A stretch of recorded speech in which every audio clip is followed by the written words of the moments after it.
Jeremiah 29:11. For I know the plans I have for you, declared the Lord. Plans to prosper you and not to harm you. Plans to give you hope and a future you expect.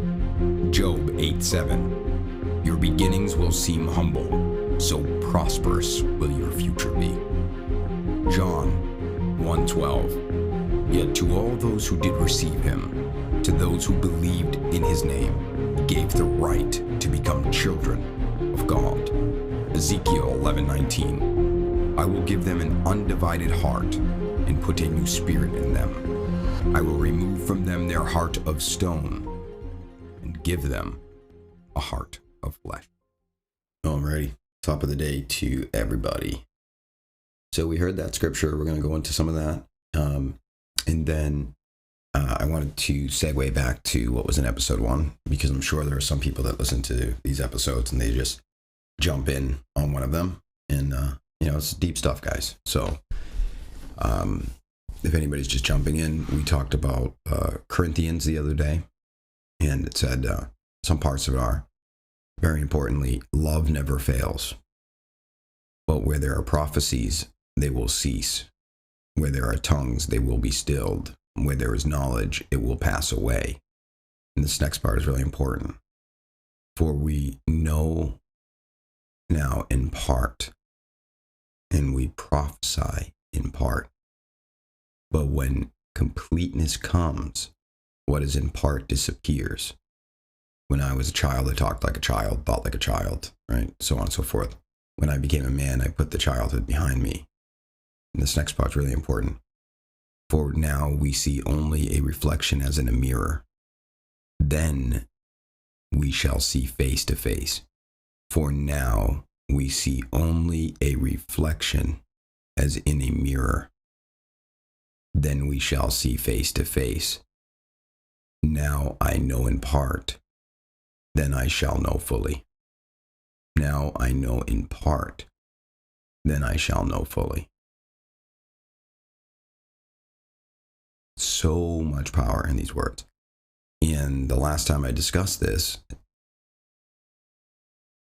we didn't dive too much into that. And you could take one verse and read it over different parts of a normal person's life, a person's life who chooses to remain wholly in the concept that they are just a human, just a manifested part of themselves.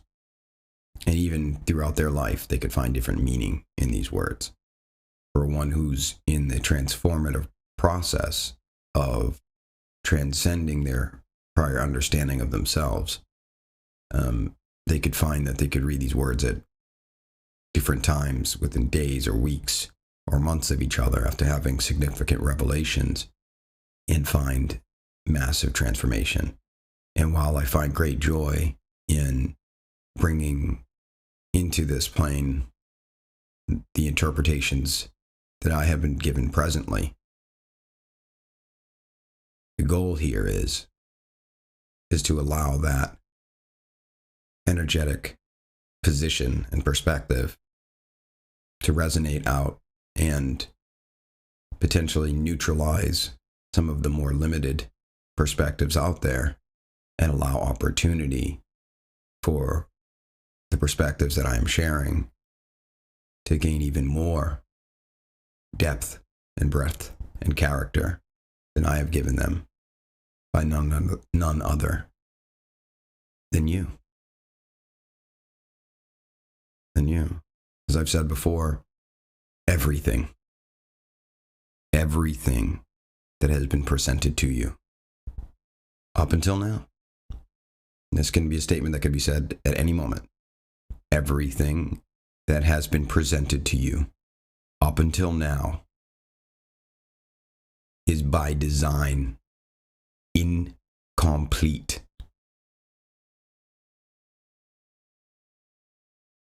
Which means that everything given to you, presented to you in the present, built upon by that which was up until the now, is by design given to you with enough negative space within it to to allow you the opportunity as a divine creator being to bring in some new. For if it was given to you complete, you would have no purpose. What would a creator do without space to create? What would a painter do without a canvas? And also, what would a painter do without, a canvas of blank space, right? Or I know there's artists out there that will paint onto something that, you understand what I mean. Like I saw a thing on Twitter X the other day, and it was like a guy who I think it was a guy. I saw their hands. I'm pretty sure it was a guy. Makes these elaborate, beautiful portraits of people utilizing city street maps. And he does it by just like shading in the lines. It was really, really beautiful, right? So did he have a blank canvas, so to speak? No, right? He had all the city streets and stuff like that, but he had negative space to fill. There was room for him to express his artistry on that map. It required his ability to see opportunity to build upon that which was presented to him. As an artist, as a creator, if he didn't see incompleteness in what he was looking at, how could he have drawn forth the power of love, infinite intelligent energy just waiting to be expressed and manifest in new forms of creation, given life and meaning with their juxtaposition against that which already was, wherein the unknown forms a bond and a union with the unknown to give birth to the new. I was just going to say something that was just going to sound like I was trying to be too fancy. What, pray tell? What, pray tell, I ask you, would he have been able to do had he not seen the incompleteness in the works put before him? But in addition, I think if you say I pray tell you twice, it would just sound like you're like, it's already bad enough you do it once, you do it again, it's just like, come on. But what, pray tell, would I do you? Do you? What, pray tell? I don't know. I'm going to go there. So anyways, he needed two things. He needed material and he needed negative space.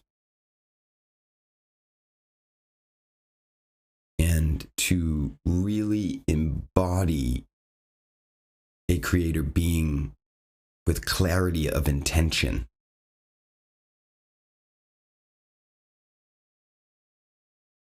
think of an artist, right? An artist needs material to work with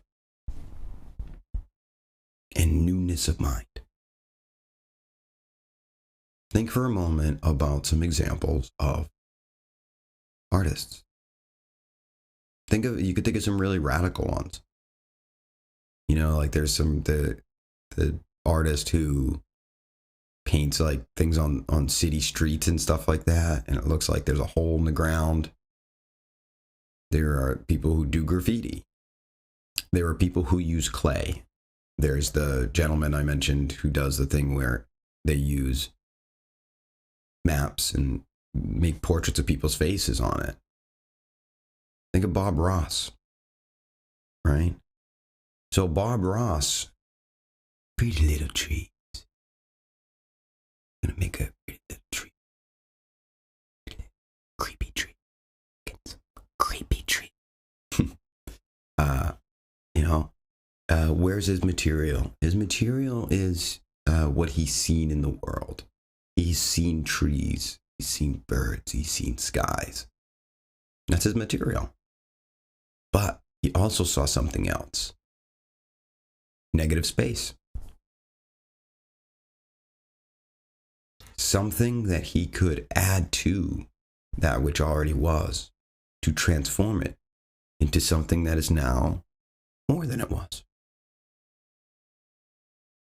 And if you notice, I said, if you want to further embody the characteristics of a creator with clarity of intention.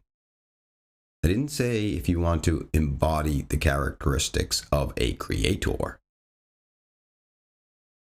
because you've been creating this whole time. But one could argue, perhaps, in this game, which I believe is by design, you had two aspects of self with dueling intentions, begging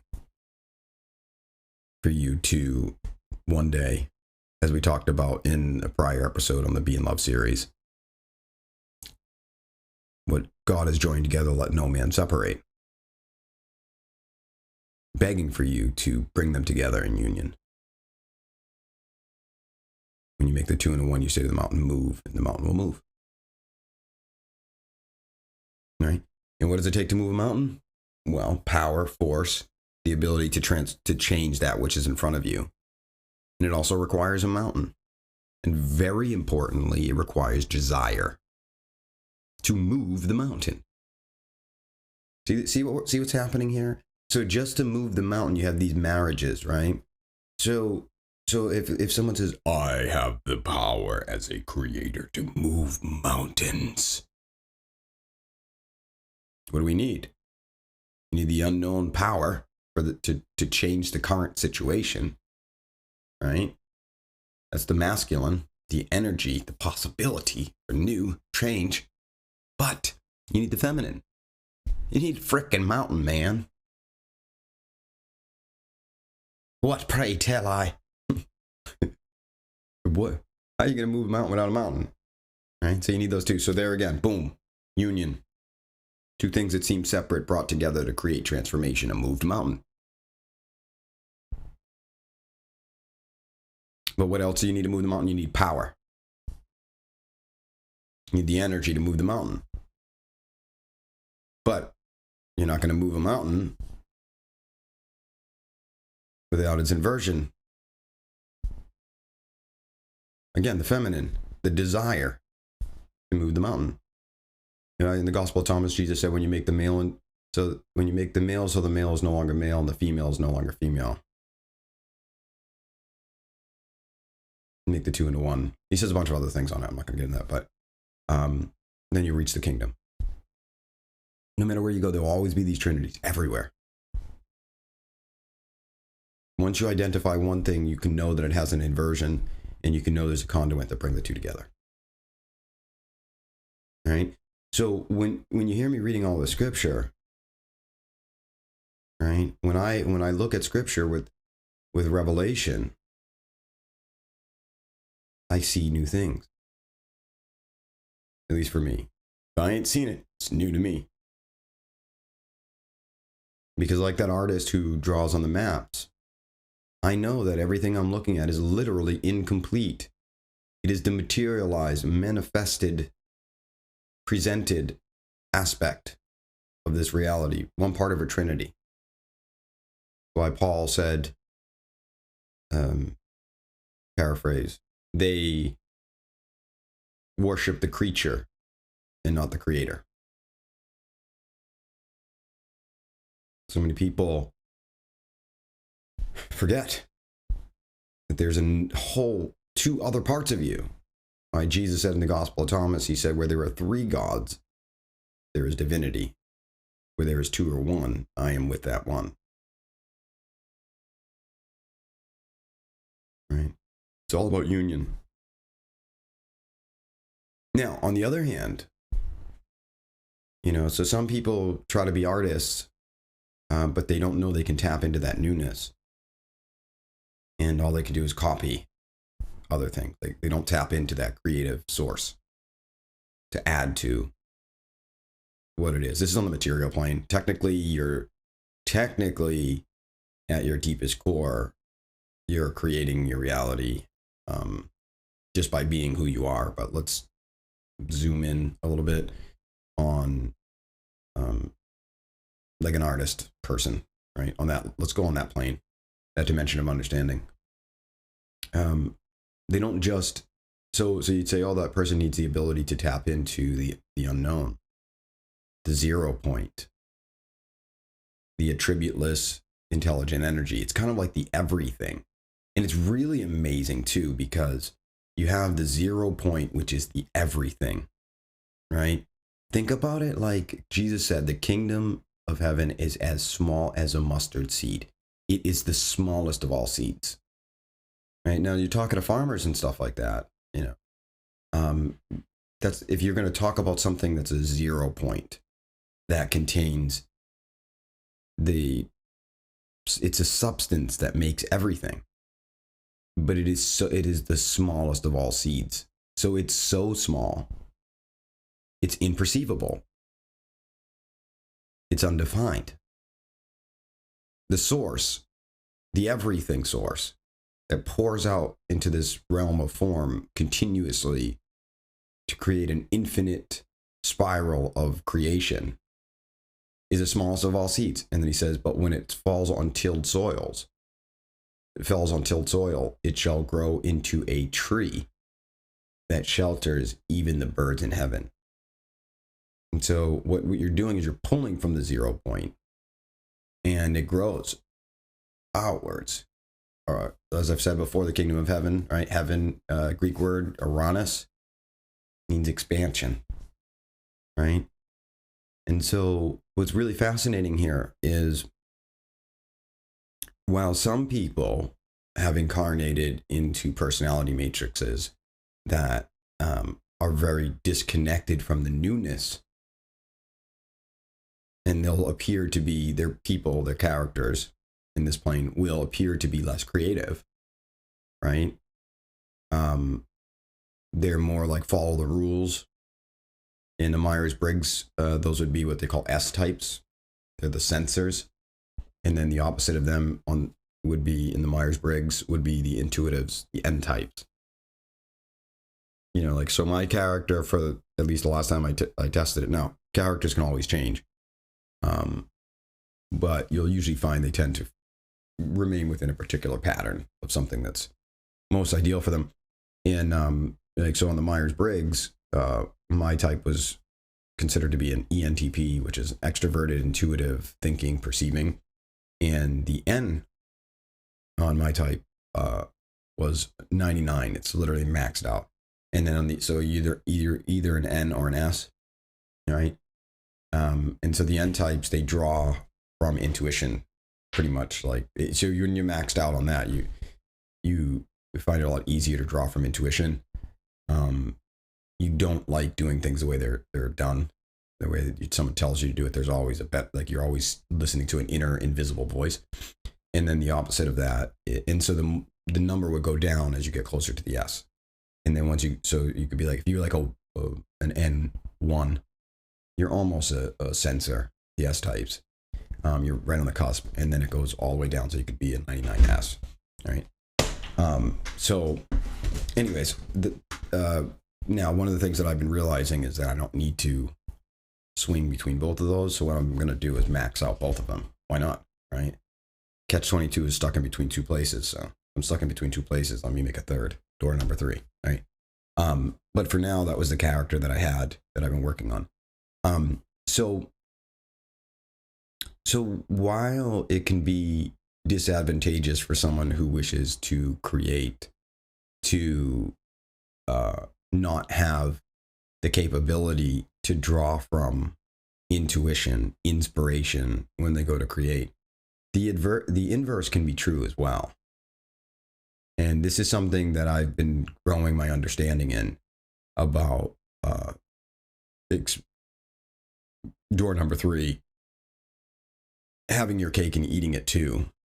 You know, being able to live in a multidimensional capacity where it is possible to increase one thing without decreasing the other. But to do that, you have to transcend both, right? But so if you have an artist and they don't they don't have the ability to bring in the new, right? but they're really good at observing what's in front of them. Maybe they could copy things, or have good handwriting and things like that, follow the rules, stuff, right? But being a creative artist, they may lack, right? So then you think, well, all right, so to be a super artist, why wouldn't you just get rid of all the ability to be like a sensing type and just max out your characteristics of being able to just bring in the new? Well, here's the problem. You're pulling in from the 0 point, and the 0 point is impersonal. It is everything, and it has no care. It doesn't, it's just whatever. It's like, yeah, you believe in this, I'll be this, right? And so it would be like just like a baby just smacking a piece of paper with paint. You know what I mean? It doesn't have clarity of intention, right? There's not a proper union between that which is presented and that which hasn't been presented, the unknown being made known. And so depending upon what your intentions are, if it's just to slap some paint, awesome, like, if you don't have clear intentions, you're like, I just want to throw things at this and see what happens. It's kind of a chaotic artistry, and cool. People can find some beauty in that. And it's up to us to determine, well, what kind of artist do we want to be, right? And one of the issues that I used to have when I was younger was because I was very tuned into the unknown, and I didn't have a proper refinement of the known.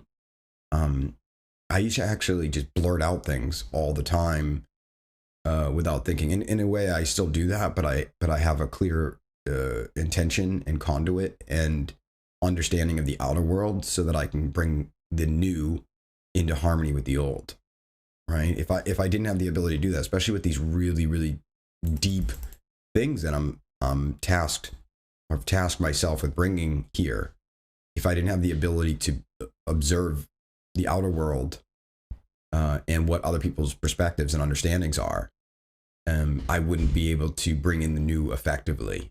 I would just be babbling. It would just sound like insanity. It wouldn't bring any value to anybody. So it's up to me to recognize that I need to have those in harmony, the outward facing self and the inward facing self, to make a proper bridge. And I think that's one of the areas that we may get caught up sometimes on our journey of awakening, where we can swing too heavily in the direction of the unknown without being aware of what's in front of us. And so it doesn't get delivered accurately. Or some people could literally just go insane because it's just all new information's coming in.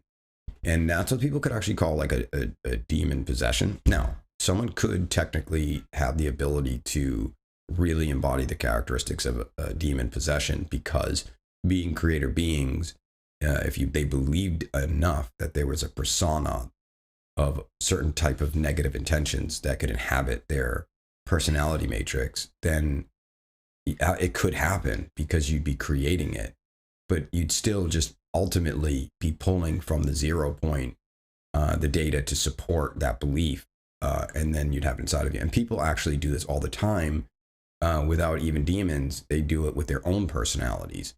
They create multiple personalities within themselves to different levels of degree, and deny those personality aspects of themselves. And when they do that, they say, well, there is this personality within me. I'm not responsible for it.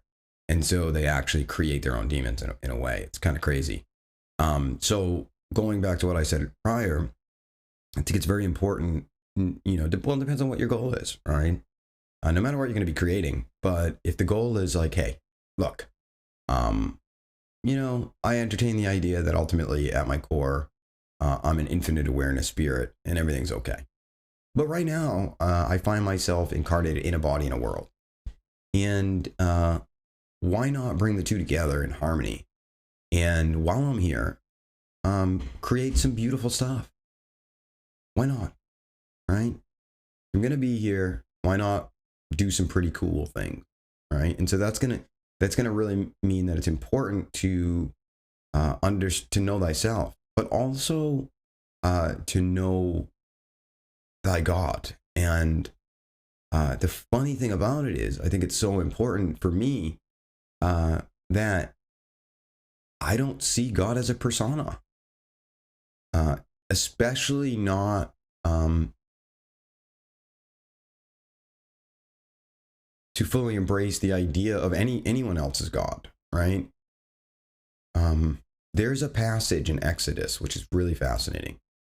Exodus 34 says, "For you must not worship any other God, because Jehovah, whose name is jealous, is a jealous God." Think about that. Exodus 34, "For you must not worship any other God, because Jehovah, whose name is jealous, is a jealous God."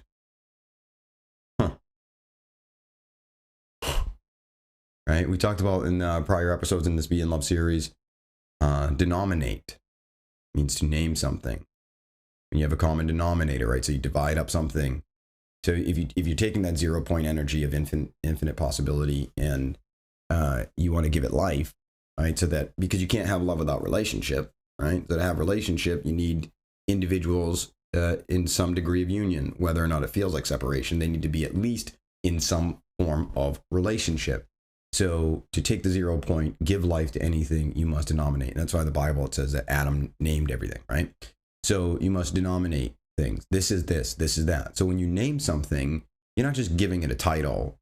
You're giving it a title that acts as a variable, like in algebra, representing your understanding of what that thing is, what you believe it to be, what you believe its abilities are, what you believe its benefit or lack of benefit or potential harm to you that it embodies, right? So when you denominate things, right? So we're naming things all the time, and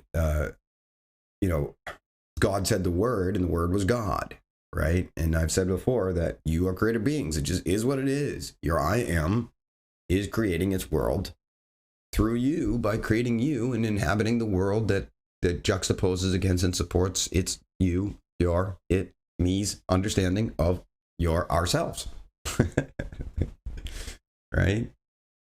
So that means maybe it's important that we watch, like hawks, what we have named things to be, denominated them to be. And again, we denominate things based upon our understanding of what it is relative to what I am, relative and in union as a result of what I believe our relationship to one another is. So you have, the Trinity of you, right? You have the source of your being, the thing that will bring in the new for your life, right? You have the energy, right? You have the vibration. That's the part of you that has expressed itself, right? So the vibration is the more limited, needy, defined aspect of yourself. The energy is the less limited, needy, defined aspect of yourself. The creator, the power to bring in the new, right? And the vibration is what has been, both very important. And then you as the conduit of Christ in the middle. Technically you're all three, but it's the characteristics of them that make it so that you have to experience being the one in the middle, right? Just like if you're climbing up, right, you never actually become up, right? Or you climb down, you never actually become down. You'll always be in between up and down, but there's a part of upness that is you when you're climbing, right? Because you're climbing up, so there up is in you, but all that you are not. You can't be defined as only up. No matter how high you climb, you can never be named as just up. But yet up remains as a part of you, because otherwise you wouldn't be able to climb up. Same thing with climbing down. Same thing with hot. Same thing with cold. Same thing with yesterday and tomorrow. Right now, you can't say I am yesterday, because that's not complete. But you also can't say I am only yesterday, because you're here now. Right? But then you couldn't say you're only yesterday and today. You'd also have to say you're tomorrow. And that's why Jesus said, I am what is, I am what was, I am what will be. And this is actually why you remain in a now moment, guys. That's why. Beautiful, right? It's just how it is, to be able to have that juxtaposition. It's remarkable. But you're still in what was, what is, and what will be.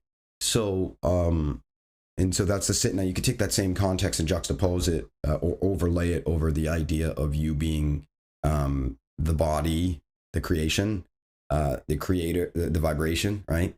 With its inversion, the creator, the energy, the everything, the all, right? The attributeless force, the love, right? And then you, here I am. It's amazing, right? So the I am, so the energy has to be in you, but we wouldn't say that you're only the energy. We couldn't, because you're also the vibration. That's how the creator's within you. But like tomorrow, or the future, if I were to say, imagine I put you in the center between past and future. Future has more newness and bigness than the past, no matter how long the past has gone.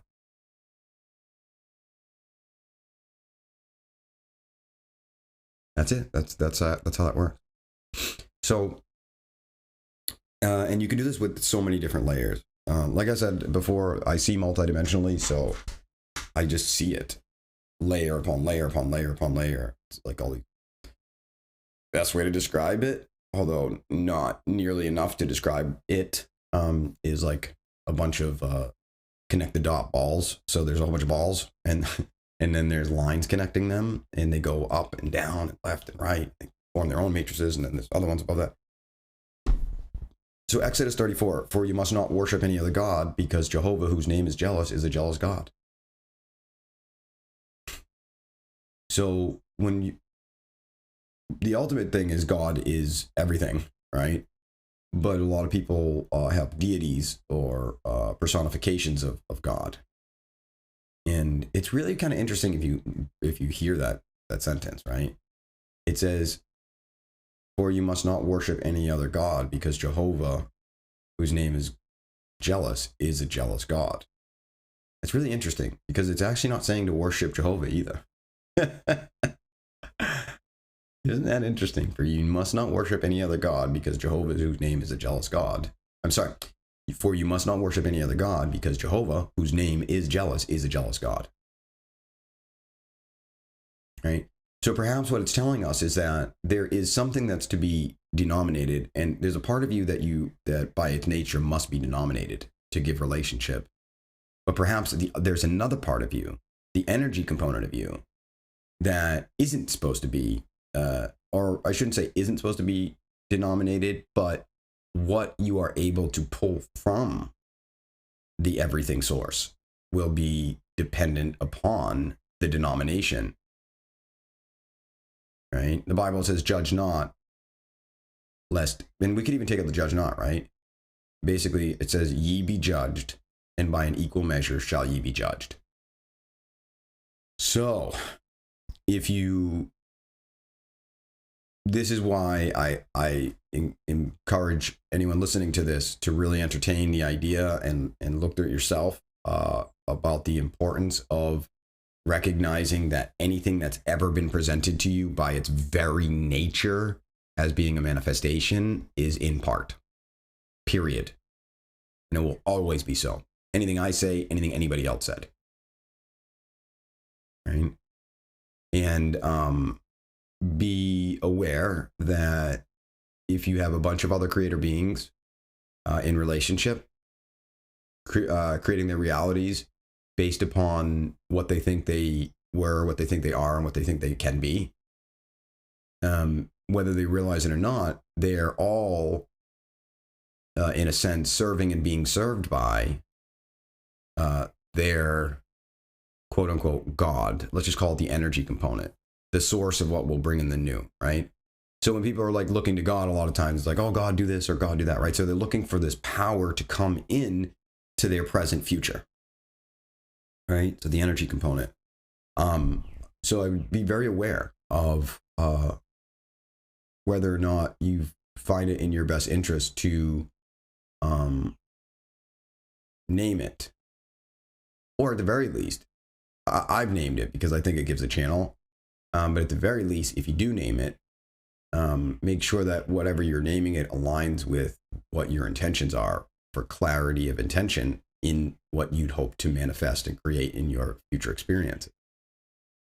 This is why, and this is why you can look at some of the Old Testament and it seems like there's this really wrathful, vengeful, mean God, right? Well, if you get a bunch of people out there denominating their source of being, the thing that will bring in their present future, as being a jealous, angry God that punishes and causes strife and war, well, then they're going to draw from that attributoless energy into their reality the very thing that they believe they are worshiping.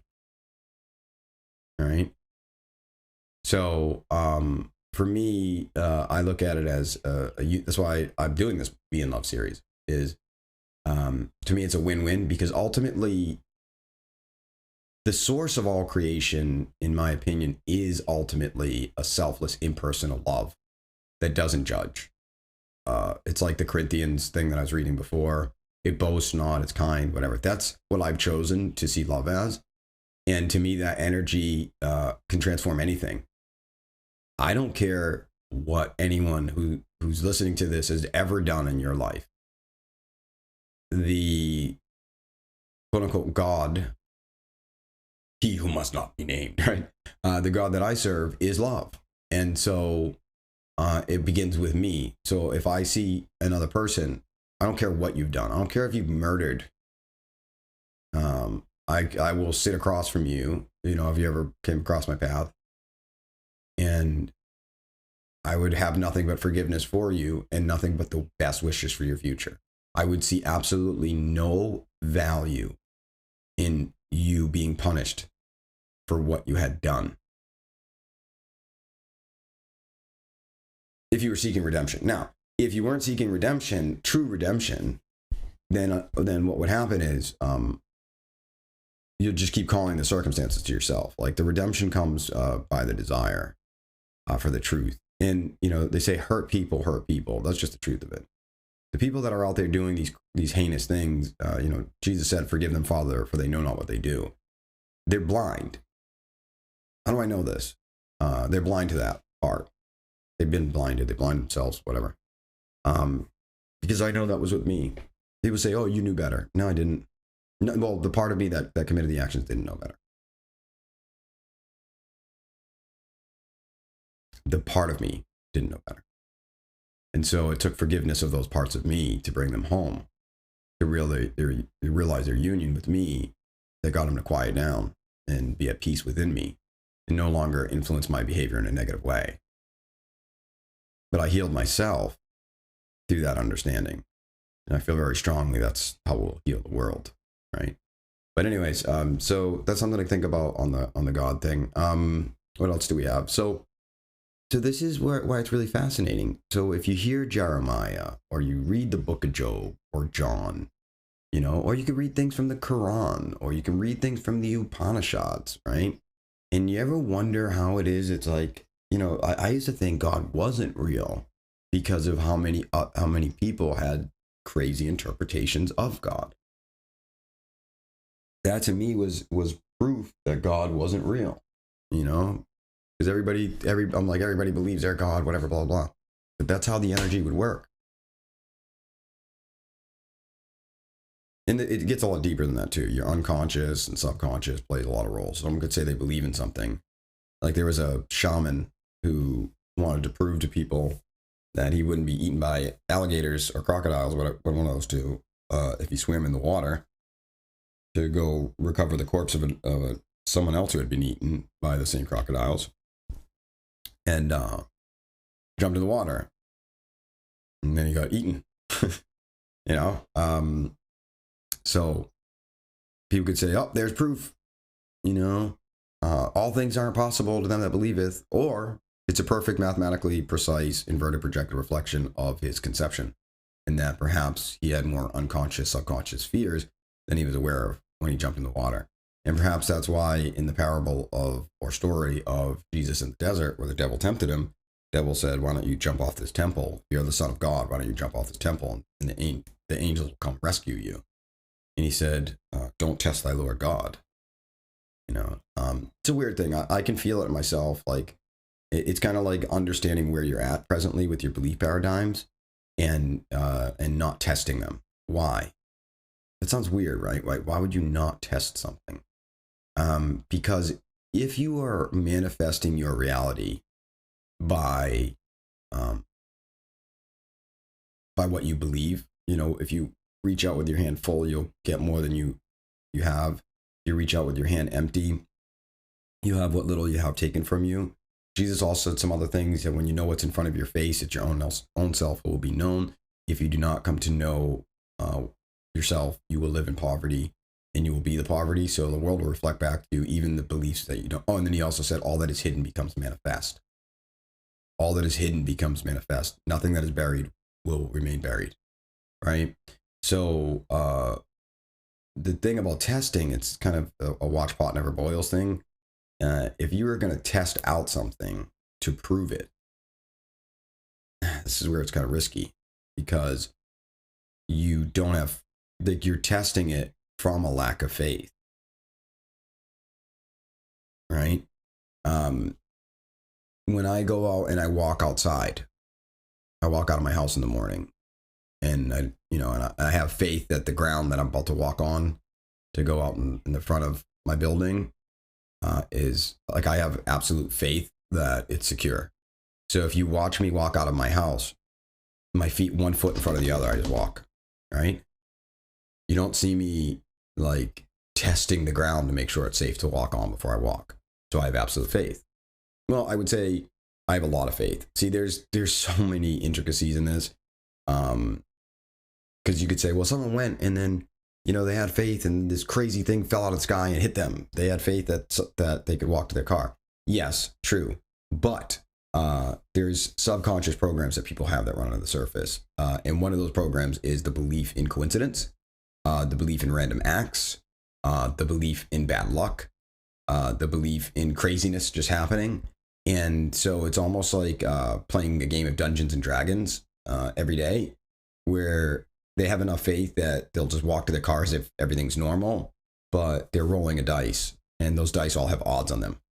It's kind of crazy, because as long as they still resonate with just only being a human, and not understanding that power, then they're playing that craps game every day.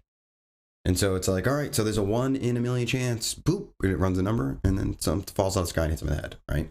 That's how it works. So, but the point that I'm getting to is if I went out, but if I walk out of my house, and so I wouldn't say I have, absolute faith that the ground won't cave in on me, but I have a lot of faith that I have a lot of, anyways, a normal person walks out of their house, they'll have a lot of faith that the ground's not going to cave in. So watch that person walk. And I'm going to ask you, does it look like they are testing?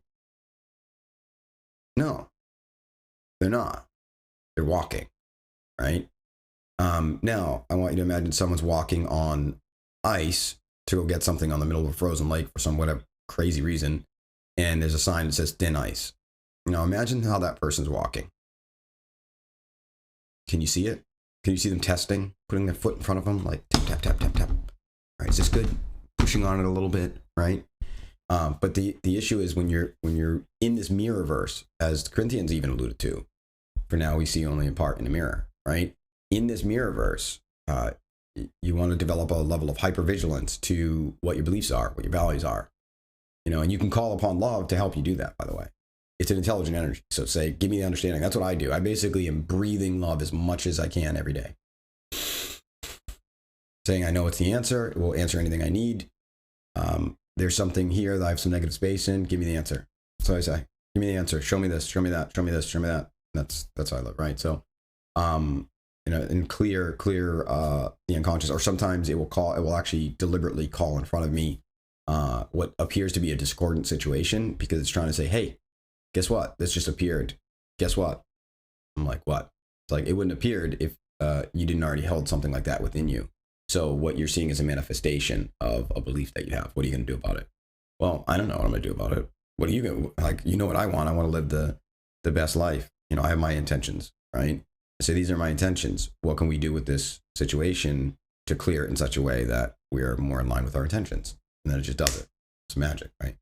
But that's why I suggest not testing thy Lord God. And you'd say, well, okay, but didn't you talk about earlier in an early episode that, when we get inspiration, it comes in and it processes in our intelligence, but to get it embodied into our instinct and intuition, it's a lot easier to do so. Subconscious, unconscious mind, a lot easier to do so when we have experiences. How do we have experiences if we're not testing it? I think the best way to say it is just to practice. Practice is different than testing. All right. It's just allowing. So like I'll go into states of practice where I understand that things are being put into practical expressions. It's not really a testing. It's not testing the source. How do I say this? I'm practicing because the source, as the beginning of Corinthians, love, or the middle of Corinthians, love never fails, right? I'm not testing love. Love is like, what I'm doing is I'm practicing using this instrument as a tool to allow love to flow through it in a way that most suits my desires and intention. Love will never fail. I don't have to test it. It's not, love didn't fail because I manifested this. In fact, it didn't fail. I was practicing it's kind of just like a baby learning to move its fingers and stuff like that. So there's a difference between practicing and testing. Hope that's helpful. What do we got? 46 minutes. Jeremiah, for know the plans I have for you, declares the Lord. So when you hear me talking about God and stuff like that in the Bible or love, for me, it was really helpful to depersonify. Like the Bible says, nobody's looked upon the face of God and lived, right? To depersonify God, to look at it as an attributeless force that never fails. It's always coming in. It's always molding itself into that which it's believed to be. But more or less what I did is I molded it into not necessarily a personality, but a mind, in a sense.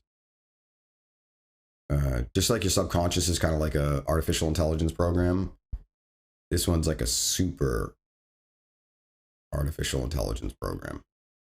And I use that mind. He said, let the mind be in you that was also in Christ Jesus. It's like a mind it's a union mind. But it serves me in, it's like a mind I created just for the greater good. I don't want to get into that. That might be a little confusing. But just remember, whatever you define yourself as, you'll see manifested in your world, your personality matrix. Whatever you define your world as will obviously reflect back to you what you define your world as. But remember, there's you, your world, and your source. All three of them. They say, be careful what you wish for. And in a sense, when you name something, combined with your desire, you're making wishes. And this is really deep stuff here, guys. I would just suggest maybe reflecting on it or meditating on some of this stuff. I'll take my word for it, but really think about that. It's extremely helpful if one wants to embody a creator with clarity of intention. Right? Also, I found that, and this is why the direction that I'm heading in, judgments, negative judgments don't serve me. So does that mean I haven't been judging people? Absolutely not. Actually,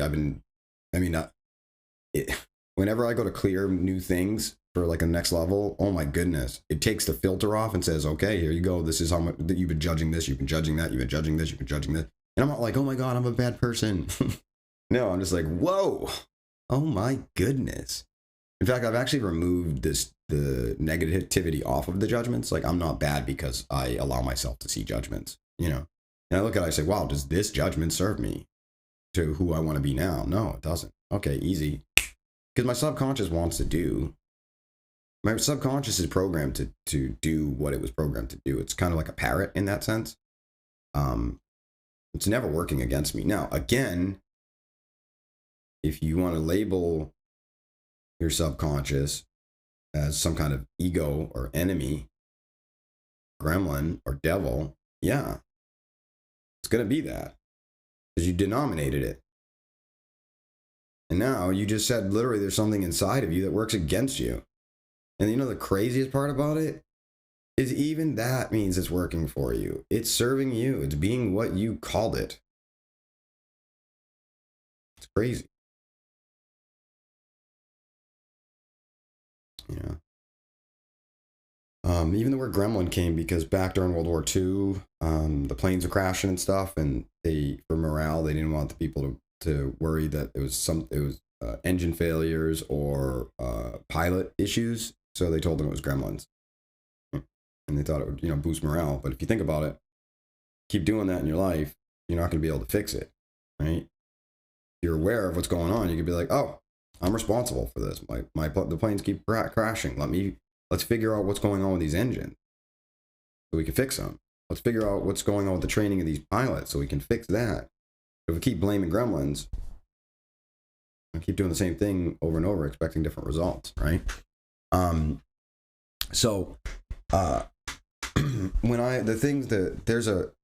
There's an intention that I have to bring awareness to the power that we have, and by us changing our beliefs and our perspectives, we will make real and remove limitations to a significant degree. Right? So the next one, Job 8:7, your beginnings will seem humble, so prosperous will your future be. John 1:12, yet to all who did receive him, to those who believed in his name, he gave the right to become children of God. Guys, at the end of the day, at the deepest core, you are that soul awareness that creates by perceiving and believing things and interpreting things in ways that, for the role that many are playing right now and the parts that they're playing, they probably wouldn't believe. But I assure you, all things are possible not only to them that believe it, but all things are what they are believed to be. Seeing is believing because believing is seeing. Try it out. Hear no evil, see no evil, speak no evil. One other way to say it is, hear love, see love, speak love. So where can you aim that? You can hear love from the outside. You can speak love to the outside. Wait. Hear, speak, see, right? You could hear, see, and speak love to the outside of you, to the world around you. You can hear, see, and speak love to the you, the subjective you. And also very important, to act as a channel for love. Remember, love God first with all your heart. Why would they say that? Because God's a personality up in the sky who's going to be like, oh, he loves me. Oh, he loves me so much. I'm going to give him all sorts of goodies. You're going to take some goodies because you love me. I know I'm omnipotent. I know I'm in all and through all. But for some strange reason, I only like to give things to people who shower me with love. And those who don't, poo-poo them. They don't get anything. I don't know why my voice is changing. It just is because I'm omnipotent. You love God first because it's a part of you, the Trinity. Let me ask you something. When you think about a human and the way they see love, I love my wife because. Why do you love your wife? Because ultimately, what you'll hear from most people is because at the deepest core, they make me feel this way. My life feels better this way, which isn't bad. This is awesome, right? Cool, right? Why do I love cats, right? Because this is how I feel when I'm around cats. I just love them. They're soft and fluffy, cool. I like their impersonal natures, so much like mine. They're just fun. I like teddy bears. I like trees. I like birds. I like a lot of things, but ultimately I love them all I have an affinity for them from that level of human love because of how I feel from them. Like, I'm not gonna say how they make me feel, but that's a lot of people would see it. So when it's saying to love God, let me ask you something. Imagine you knew a dude that lived down the street and he was a tyrant. And every time you walk by his house, he said, "Bow before me. You must worship me and nobody else. Why? Because my name is jealous, and I am jealous God. If you do not bow down before me and do all of these things that I tell you to do, because I am better than you, then I will kill you and your kids, and I'll visit upon the 4th generation." Let me ask you something. Let's say you have two options: disobey that tyrant, or obey them, right? Out of fear. Can I ask you something? That's your neighbor. You don't know how you like this person lives on the street and they live in their house, you live in your house. You were born, you live there. And here's this other being that has power and is doing all these destructive things to everybody and tells you that, like, they're your boss, bow down to them, obey them. If you don't, they'll visit sins upon your kids and your grandkids. They'll murder you, kill things, right? Whatever. Unless you do exactly what they say. It'd be like almost like an evil king or a tyrant king, right? You may follow them, but do you think, is that love? Do you think it would be your understanding of love to them? Do you think you'd love them? It'd be really hard, right? Well, because I believe that that force is a selfless force that just gives impersonally. It takes on the characteristics of what you see it as, for better or worse, right? It's no respecter of persons. The quality and character within your perception of it is what will qualify the energy that comes from it to you, that part of you. And perhaps that's why it says, love thy God first with all your heart, with all your soul, with all your might. Then, that's the first. Jesus said, I don't care about the other commandments. He didn't say exactly like that. Right? But he said, basically, forget those. These two are the most important, and it begins with this one. Love your God. Love your source of being. We're in a mirrorverse in every direction, I promise. The way that when we think about human love, of loving that God, well, you know what would make it really easy to love it? To know that it is love. That it is the embodiment of everything you could ever imagine love to be, and more. And it will always have more love to give. And you send that energy towards it, it will automatically come towards you, embody you, float through your personality matrix, and then reverberate out into your world.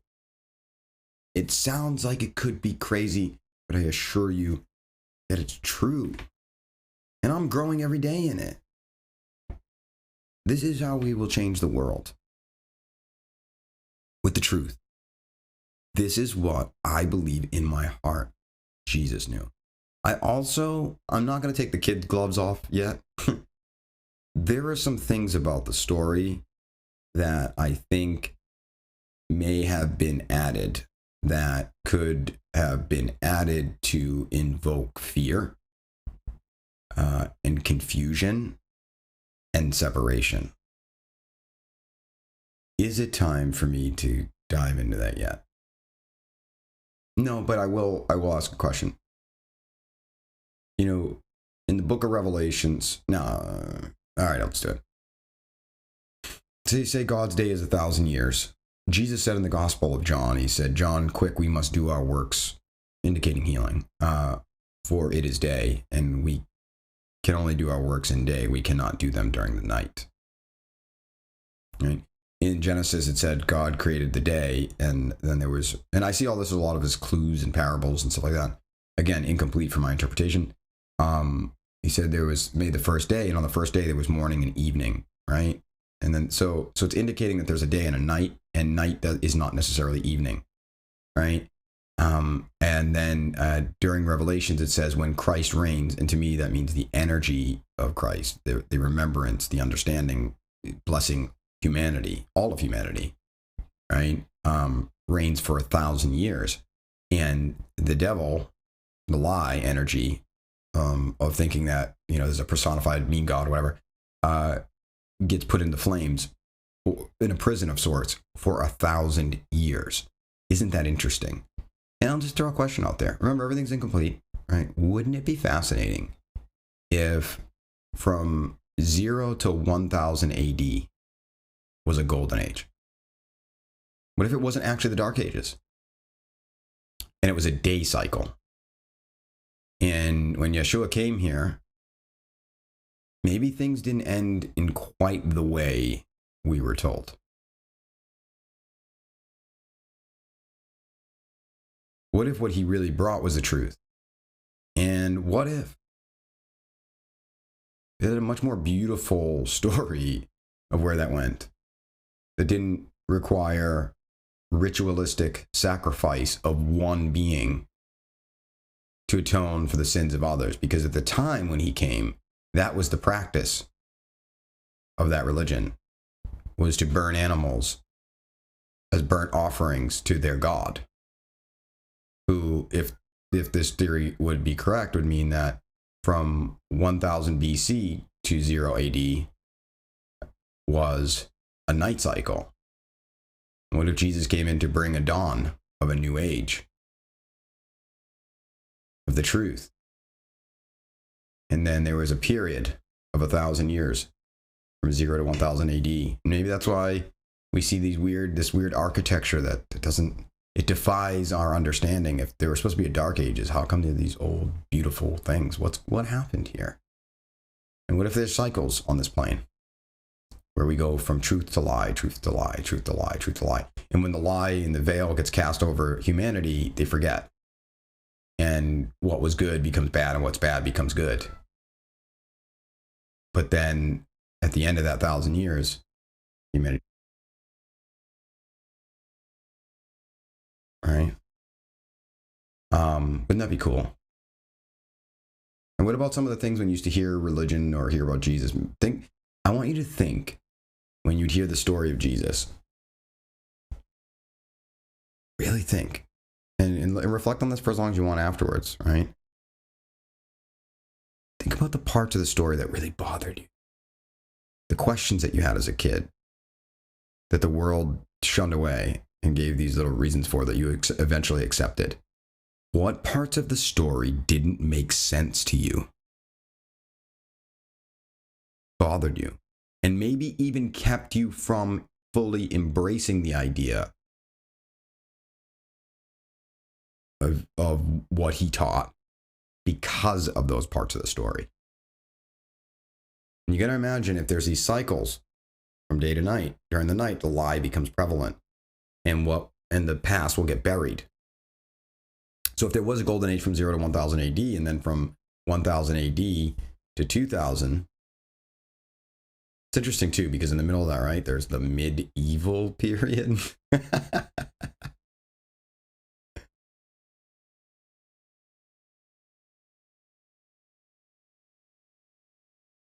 Right. That was then, this is now. If we were in a night cycle for 1,000 years, it'd be really tough to look back at that history for clarity, because the whole purpose of it was delusion.